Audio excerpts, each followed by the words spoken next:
One of the biggest worries new homeschool mums have is, am I teaching my child what they actually are supposed to know? I know because I surveyed my audience over on Instagram, and one of the biggest fears that consistently popped up was, am I doing enough? So if you have a 3, 4, 5-year-old and you want to know what actually matters and what doesn't, I'm about to show you. Before I give you a list, I want you to know something.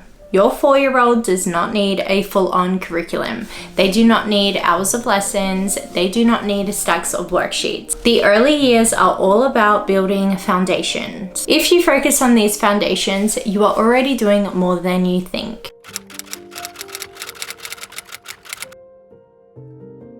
Helping your child fall in love with language. So what does that look like in real life? It's very easy. Things like reading aloud, singing songs together, rhyming. You know those nursery rhymes that we all know from our childhood? There's a reason that childhood centers and daycares sing so much, and they have that quiet time and that playmat time where they sing together and read books. That is because it is foundational to everything else they are going to learn in the coming years. My favorite one is simply discussions and actually taking the time to have conversations with your 4-year-old. Talking to them, answering their questions, connecting. These are all super important for building fluency in your language. At 4 years old, language exposure is the most important thing, and that is why you will hear time and time again to read, read, read. And it's also why children naturally ask a lot of questions. You find that they are big talkers. It's the way that God designed them to be so that they are able to learn in these young years. Helping your child understand numbers in everyday life. Math is so fun, and you will find that most math skills that your 4-year-old learns and needs to learn at this age come naturally by simply being intentional and realistic with everyday life. For example, if you just take the time to count to 10 when you're brushing their teeth on one side, and then count to 10 on the other side. Counting steps when you're walking upstairs. Counting backwards from 20 when you are playing hide and seek. Any way that you are counting, you are building upon their math skills and their math awareness and how it applies to everyday life. Playing board games and real games is so much fun too. Things like what's the time, Mr. Wolf teaches them time, asking them what the time is and looking at a clock and just pointing out that it is now 8 o'clock, 8 a.m. That is giving them awareness on time and calendar skills. When you cook together and bake together, they are figuring out weight, they are learning measurement, they are connecting, they are also doing other things that aren't math related, or that they are math related but they cover other skills too, such as science and literacy and instructions and reading. Simple addition and simple subtraction. You have the math ability of a 4-year-old, trust me you do, which means that you are able to teach them this at this young age. Math starts with real life before it ever starts in worksheets. That is the key point of this section that I want you to remember. Learning to create, imagine, and express ideas. These are all fun things that you already do. Things like drawing, painting, cutting, pasting, building, all of the things that involve your child's creativity, where they are using their hands, they are using their minds.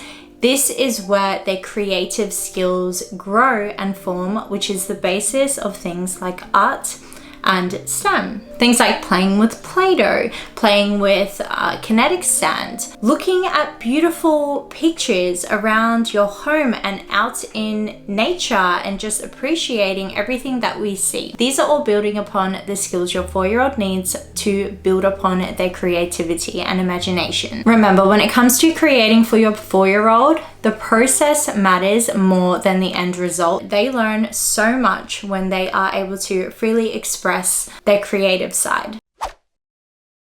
The most important thing that matters when it comes to science is curiosity. Science in the early years is my personal favorite because it's mostly about nature and questions and all the fun things with answers that I can usually answer, but that often teach me a lot as well. Things like going out for nature walks, asking a lot of questions about the world and how things work. When your child is looking at bugs and they want to collect sticks and collect bugs and bring them in and feed them, that is all science. Gardening, life cycles, planting things in the garden. All of these things cover science. You do not need an extra curriculum. You do not even need to have like dedicated lessons to science, because all of these things happen in everyday life, and especially when you get outside and spend time in nature. Science at 4 looks a lot like exploring. In fact, it is exploring.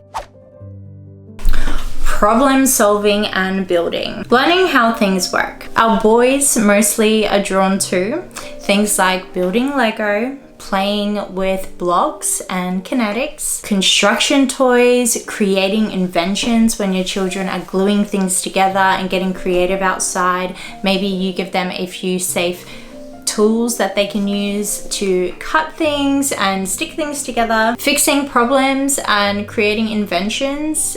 That is all so natural and fun. And the best thing about these fun activities that your child, especially boys, naturally do is they are the basis for engineering. So the next time your child creates something really fun that they're excited about, give them a lot of praise, because who knows, they may become an engineer.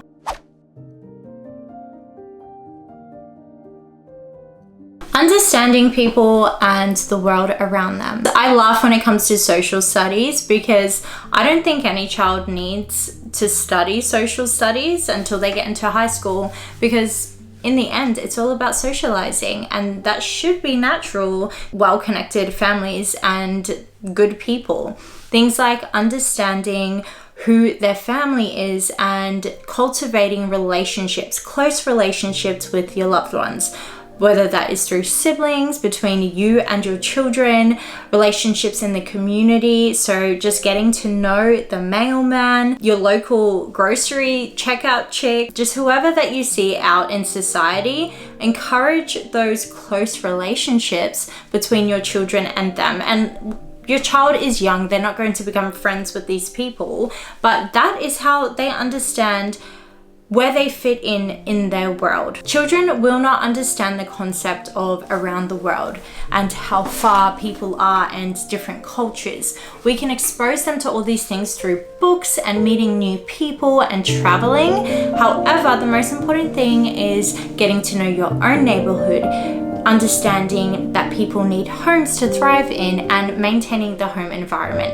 If I was you with your 4-year-old, I would really focus on building good habits in your own home and focusing on strengthening those relationships with their siblings.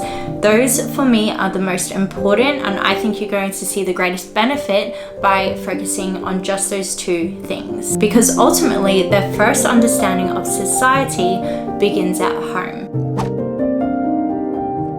Helping children care for their bodies. This looks like outdoor play, being active in the home, working out with your children, getting outside and doing outdoor active activities with them, and doing it as a family. Putting your kids in sports like swimming or team sports is a really fun way to gain that movement, but also just talking about food. When you plate them up food and they're whinging about they don't want to eat their mushrooms and their capsicum, you can take that time to explain why it's so important to eat and how it benefits their bodies. My camera died, so a bit of a change in where I'm sitting. I hope that makes sense.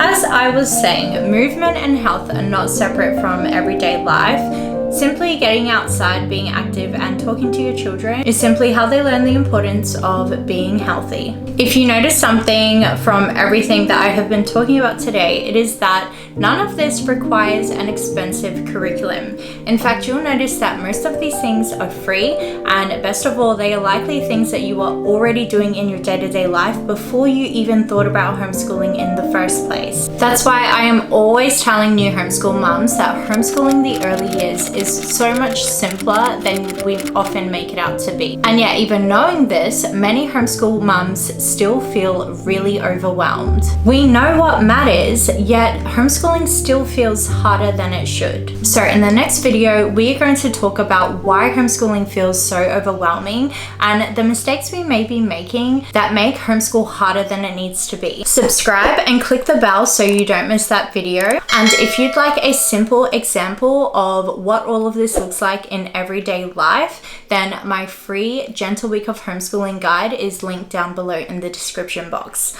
I will see you guys over in the next video. Bye.